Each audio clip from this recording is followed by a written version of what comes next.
The next theory that we're going to talk about is called the subtractive color theory. Now, we learned previously from the additive color theory how different colors of light are produced. So we learned this from the additive theory, okay? So we learned that we can add different colors of light to make other colors of light. Now we want to talk about how objects get their color. We're going to use the subtractive color theory to do this. So what is the subtractive color theory of light? Well, what it is, if we take a look at it, it says it is when colors are selectively absorbed when white light hits it. Okay? So according to the subtractive color theory of light, colored matter selectively absorbs different colors or wavelengths of light. A red light or a red object, for example, like a red apple, has white light coming in. Now, what is white light composed of? White light is composed of the three primary colors: red, green, blue.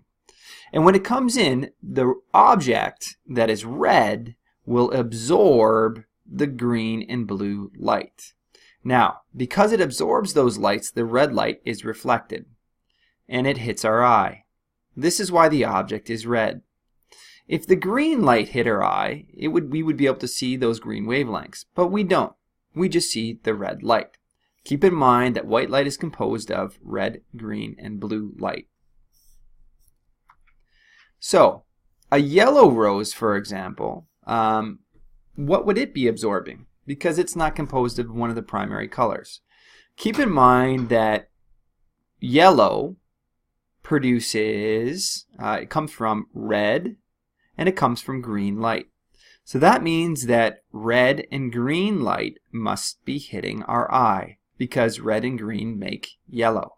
So if we see something that is yellow, that means white light is hitting that object and bouncing off of it. Because it's not luminous, it can't produce its own light. The white light comes in as red, green, and blue. And the green is bounced off along with the red, producing the yellow light. Now the blue gets absorbed. Now why doesn't the blue get reflected? Well, if the blue got reflected towards our eye, then we know that blue would be reflected, red would be reflected, and green would be reflected, and we'd be seeing a white rose. We don't see a white rose, so that means that red and green are being reflected and blue is being absorbed, and we see yellow. So this really answers our question why things are different colors. According to the subtractive color theory of light, colored matter or objects like an orange or an apple or anything that has a color selectively absorb different colors of wavelengths. These colors are subtracted from the white light. And the other things that are reflected, and we only see the reflected light hitting our eye. So when we see something that is black, that means that none of the light is bouncing back. If we see something that is white, that means all the light is bouncing back. If we see a blue object, that means it's reflecting blue light and absorbing all other colors. So it's going to get a little bit more complicated for us, so we're going to go slowly if we can, and we'll try and answer it within class.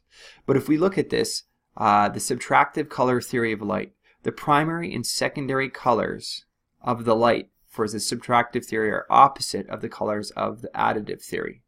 So let me just move this out of the way, and let's take a look.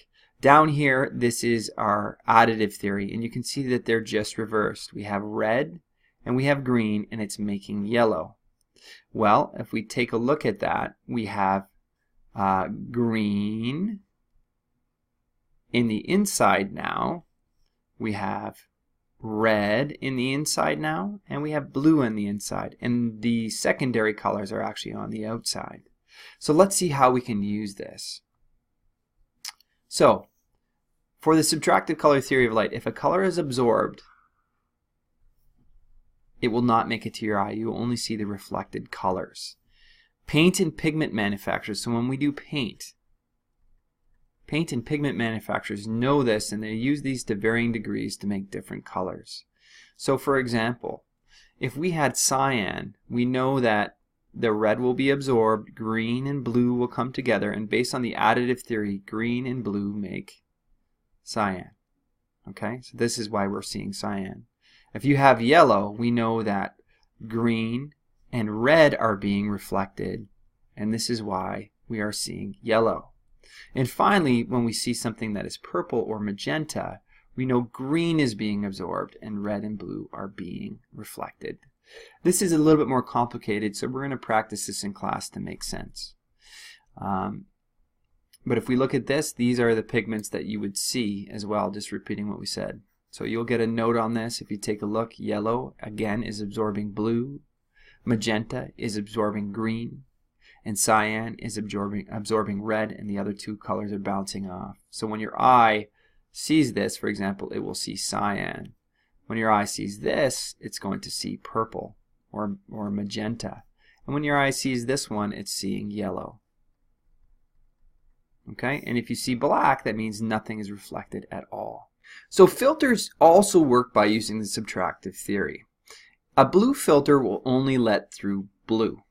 Okay, so if it only lets through blue, that means all the other colors are absorbed. So for example, white light is composed again of the three primary colors, red, green, and blue. And if you have a blue filter, it's just going to let through the blue. So what colors would a cyan filter absorb and transmit? Let's take a look at this question a little bit more closely. Well, first of all, what colors make up cyan? Well, we look at this example right here, we can see that green and blue make up cyan. So if green and blue make up cyan, that means those are the colors that are coming through. So green plus blue make up cyan. So if we look at our example, we can see that green and blue are making its way through, and the red light, which is the third color for primary colors, it's getting stuck. So in conclusion, what we can say is that we've answered how different colored light is produced from our additive theory, and we've learned how objects get their color from the subtractive theory. I had a hard time getting that out there. So again, in this video we learned that certain objects absorb wavelengths and only release certain wavelengths of light that hit our eye, and that's why we see that color. That's it for today. And so that's why we see cyan.